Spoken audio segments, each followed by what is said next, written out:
कहानी है 1995 की। मदनपुर गांव में रेखा और उसका पति भूषण अपने बेटे साहिल की शादी के लिए बड़े ही चिंतित रहते थे। एक दिन उनके पास साहिल के लिए पास वाले गांव से मोहन लाल की लड़की निशा का रिश्ता आया। वो बहुत खुश थे, लेकिन साहिल थोड़ा चिंतित था। वो अपनी माँ के पास गया और बोला, माँ, अगर निशा या उसके परिवार वालों को सच्चाई का पता चल गया तो? नहीं पता चलेगा, हम वही बोलेंगे जो हमने सोचा है। ऐसे आती हुई लक्ष्मी को जाने नहीं देंगे। तभी साहिल की बुआ रेवती भी वहाँ आती है। बिल्कुल नहीं जाने देंगे भैया, पता है कितना दहेज मिल रहा है? टीवी, फ्रिज, नकद और ढेर सारा सोना। मैं तो बस इतना कह रहा हूँ, मीना के साथ जो हमने किया, अगर किसी को पता चल गया तो हमारी इज्जत का क्या होगा? अरे जब इस बात का कोई सबूत ही नहीं तो किसे क्या पता चलेगा? हाँ बेटा, तू उस करमजली मीना को छोड़ और निशा के सपने देख। कल हम सब वहाँ जाकर तेरी सगाई पक्की करेंगे और शादी की तारीख भी निकलवा लेंगे। रात में साहिल का पूरा परिवार सो रहा है। तेज हवाएं चलने लगती है और बिजली कड़कने लगती है। घर का दरवाजा धीरे से खुलता है। एक साया घूंघट लिए हुए घर के अंदर आता है। बहुत शौक है ना दूसरी शादी करने का? होने दो शादी, इस पूरे परिवार को मैं बर्बाद करके रहूंगी। कुछ ही दिनों में साहिल और निशा की शादी हो जाती है। रात में रेखा, भूषण और रेवती शादी में मिला पैसा गिन रहे हैं। कितना पैसा लाई है ये नई बहू, वरना वो मीना और उसके कंगाल परिवार वाले एक फूटी कौड़ी नहीं दे पाए थे। अरे ऐसे शुभ अवसर पर उस मनहूस का नाम मत लो। हाँ भाभी, हम तो माला माल हो गए और साहिल की दूसरी शादी भी हो गई। अब वो अपने गृहस्थ जीवन का सुख लेगा और हम करेंगे ऐशो आराम। वे तीनों हंसने लगते हैं। तभी वो आत्मा उन तीनों को कमरे के शीशे में से देखती है। कमरे की लाइट बुझने और जलने लगती है। तुम सब ने मेरे साथ जो किया है उसकी सजा तुम लोगों को जरूर मिलेगी। तीनों बुरी तरह घबरा जाते हैं। ये कैसे हो सकता है? ये तो मीना की आवाज है। वो कैसे जिंदा हो सकती है? उसे तो हमने खुद जलाकर मारा है। भूषण की नजर एक दीवार पर पड़ती है। उस दीवार पर कुछ लिखा है। भूषण रेवती और रेखा को दीवार की ओर देखने को कहता है। वो देखो, दीवार पर कुछ लिखा है। रेवती कांपते हुए पढ़ती है, तुम सबको मैं तड़पा कर मारूंगी। वो तीनों डरते हुए एक दूसरे की तरफ देखते हैं और बुरी तरह से डर जाते हैं। वे मुड़कर देखते हैं तो सारे पैसों में आग लग जाती है। साहिल अपनी पत्नी निशा के साथ बिस्तर पर बैठा है और उसे प्यार भरी बातें कर रहा है। अच्छा ये बताओ, तुम्हें खाने में क्या पसंद? पहले आप ये बताइए जो मैं आपसे पूछ रही हूँ। क्या निशा? कि आपकी पहली पत्नी को क्या बीमारी थी? साहिल कुछ झिझकता है और कहता है, मीना दिमागी रूप से बीमार थी, खुद को नुकसान पहुंचाती रहती थी। एक रात जब हम सब सो रहे थे तो उसने खुद को आग लगा ली। निशा ये सुनकर दुखी हो जाती है। तुम क्या मीना की बात लेकर बैठ गई? निशा, हम दोनों पति पत्नी हैं। हमें अपने आने वाले जीवन की शुरुआत करनी चाहिए ना कि बीते हुए कल में झांकना चाहिए। वे दोनों गले मिलते हैं। तभी वहाँ मीना की आत्मा घूंघट में खड़ी उन दोनों को देख रही होती है। उनके कमरे में अचानक खिड़की से हवा आने लगती है। साहिल खिड़की बंद करने के लिए खिड़की के पास आता है और वहाँ मीना की आत्मा उसके सामने खिड़की से झांकती है। क्या झूठ बोल रहे हो पतिदेव? साहिल और बुरी तरह से डर जाता है और कमरे से भागने लगता है और अपने पिता के कमरे में जाता है। साहिल भागता हुआ पिता के कमरे में आता है तो देखता है कि वो तीनों सदमे में हैं और बेड पर रखे पैसे, सोना, जेवर, उनमें आग लग चुकी है और वो जल चुके हैं। वो मीना वापस आ गई। क्या वो तुझे भी दिखी? हाँ, वो वापस आ गई। वो हम सबको मार देगी। निशा सोचते हुए अपने कमरे से बाहर आ रही होती है कि तभी उसके कमरे का दरवाजा बंद हो जाता है। निशा बुरी तरह से डर जाती है। कौन है? जाने दो मुझे। निशा पीछे मुड़ती है। मीना की आत्मा उसके सामने खड़ी हुई है। उसका भयानक रूप देखकर निशा की चीख निकल जाती है। साहिल और वे तीनों निशा की चीख सुनते हैं। साहिल अपने कमरे की तरफ भाग रहा होता है। कि रेवती उसे रोकती है। क्यों अपनी जान जोखिम में डाल रहा है? हमें इसी कमरे में रहना चाहिए। उस चुड़ैल से बचने के लिए कुछ उपाय सोचना होगा भैया। कोई उपाय नहीं, वो हमें मार डालेगी। नहीं मार पाएंगे। मैंने अपने घर की सुरक्षा के लिए ये भस्म तैयार की है। ये नहीं मालूम था कि इसका इस्तेमाल ऐसे करना पड़ेगा। मैं इसे कमरे के चारों तरफ डाल देती हूँ। वो जैसे ही इस भस्म के पास आएगी खुद भस्म हो जाएगी। ये तो आपने बहुत अच्छा किया भाभी। और वो चुड़ैल हमारा कुछ नहीं बिगाड़ पाएगी। निशा डरते हुए मीना की आत्मा से पूछती है, कौन हो तुम? इस घर में क्यों आई हो? तुमसे पहले मैं इस घर की बहू थी।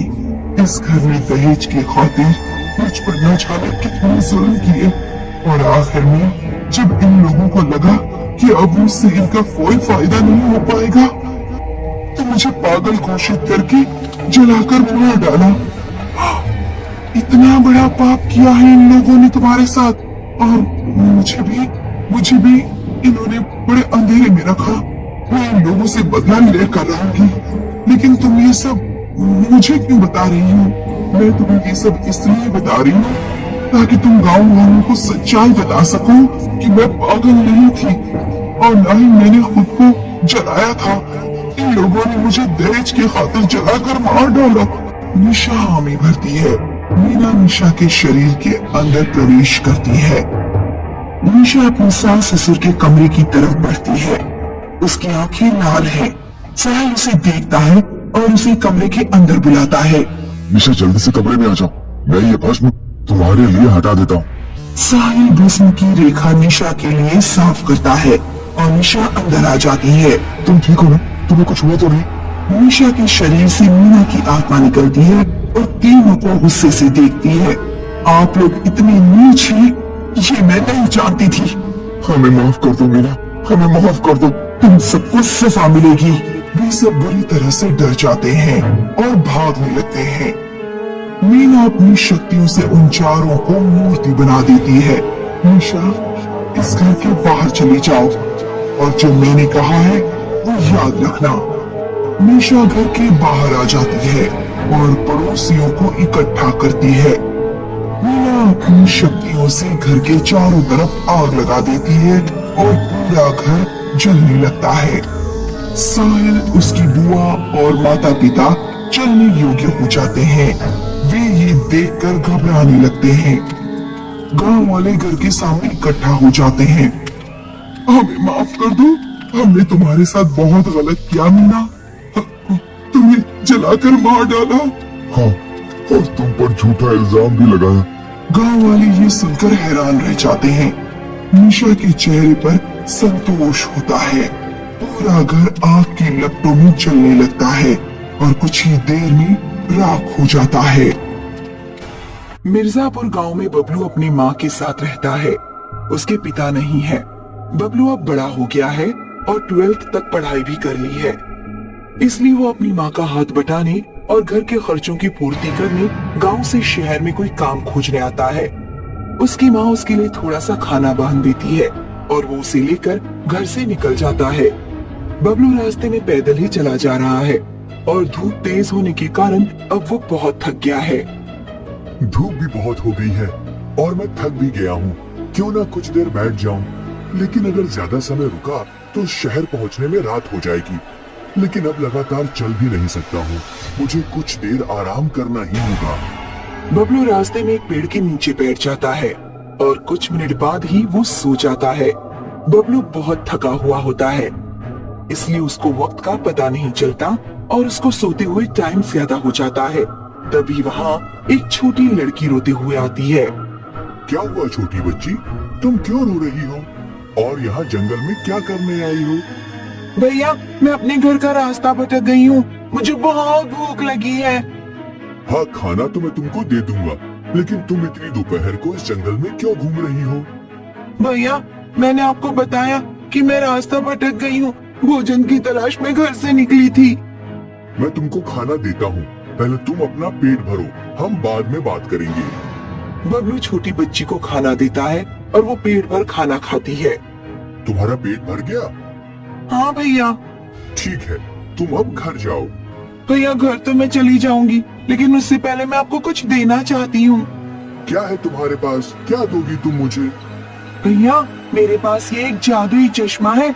तुम इसकी मदद से किसी को भी जला सकते हो और किसी के भी माया जाल से बाहर निकल सकते हो। और तो और तुम इससे पैसे भी कमा सकते हो। अच्छा, तुम्हें मैं ही मिला हूँ पागल बनाने के लिए? ठीक है भैया, मत करो विश्वास, लेकिन फिर भी ये रख लो। और जब कोई परेशानी आए तो इस चश्मे को आंखों पर लगा लेना, बाकी काम चश्मा खुद कर देगा।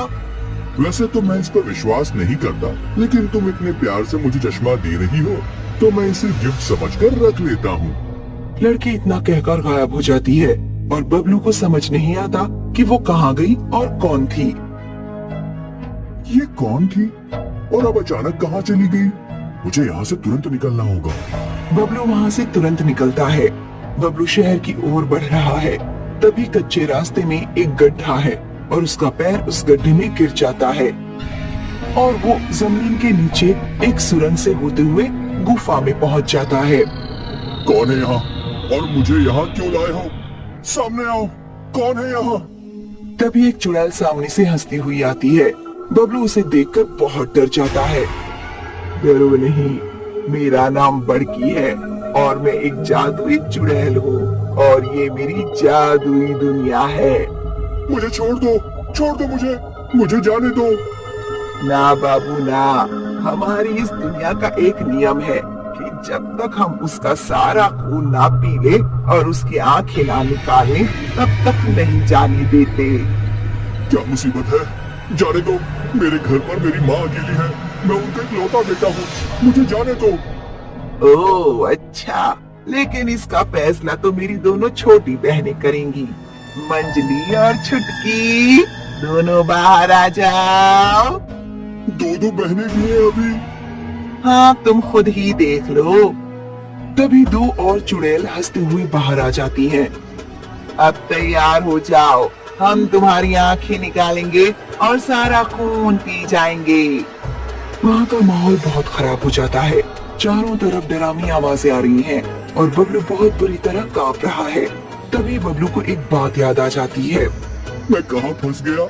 हाँ, उस छोटी लड़की ने जो चश्मा दिया था, मैं उसे लगा कर देखता हूँ। बबलू बिना देरी किए जल्दी से चश्मा लगा लेता है और उस चश्मे को लगाने के बाद चमत्कार ही हो जाता है। चुड़ैलों की जादुई दुनिया हिल जाती है और चुड़ैल अब डरने लगती हैं। ए मायावी लड़के, मैं तुमको नहीं छोड़ूंगी, तुम जानते नहीं मैं कितनी खतरनाक हूँ। बबलू मुस्कुराता है। मायावी लड़के, तुम हमको हल्के में ले रहे हो शायद, लेकिन तुम जानते नहीं कि मैं तुम्हें एक बार में ही निकल सकती हूँ। हाँ तो निकलो ना, मैं तो कब से इंतजार कर रहा हूँ। तुम ऐसे नहीं मानोगे, तुमको सबक सिखाना ही पड़ेगा।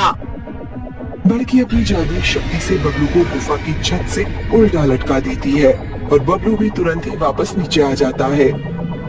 मछली अपने मुंह से आग निकालती है।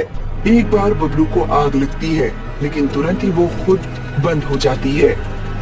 ये देखकर तीनों जादुई चुड़ैल परेशान हो जाती हैं। जादुई चश्मा धीरे धीरे अपनी शक्ति को बढ़ाने लगता है, जिसके कारण चुड़ैल अब आग में जलकर तड़पने लगती है। मायावी लड़के, हमें पता नहीं था कि तुम मायावी हो, हमें छोड़ दो और यहाँ से अपनी दुनिया में चले जाओ। ठीक है, लेकिन पहले ये बताओ कि तुम आंखें क्यों निकालती हो और खून क्यों पीती हो? ये हमें श्राप लगा हुआ है। जब हम जिंदा थे तो हमारे हाथ जादुई शक्तियाँ लग गई थी, जिसके बाद हमने उन शक्तियों का गलत प्रयोग किया और एक दिन हमने एक ऋषि को उन शक्तियों से परेशान किया, जिसके बाद ऋषि ने हमें श्राप दिया और हमने आत्महत्या कर ली, जिसके बाद हम जादुई चुड़ैलें बन गईं। तभी जादुई चश्मे से एक नीली रोशनी निकलती है और वो जादुई दुनिया को उजाड़ देती है। साथ ही तीनों जादुई चुड़ैल भी जलकर भस्म हो जाती हैं। बबलू देखता है कि वो उसी सड़क पर खड़ा है जहाँ से वे नीचे गिरा था। बबलू अब वो चश्मा लेकर अपने घर चला जाता है और उस छोटी लड़की को धन्यवाद देता है।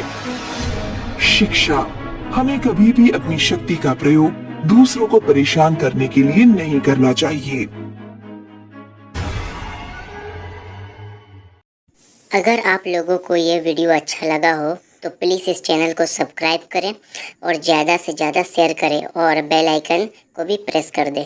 Thank you.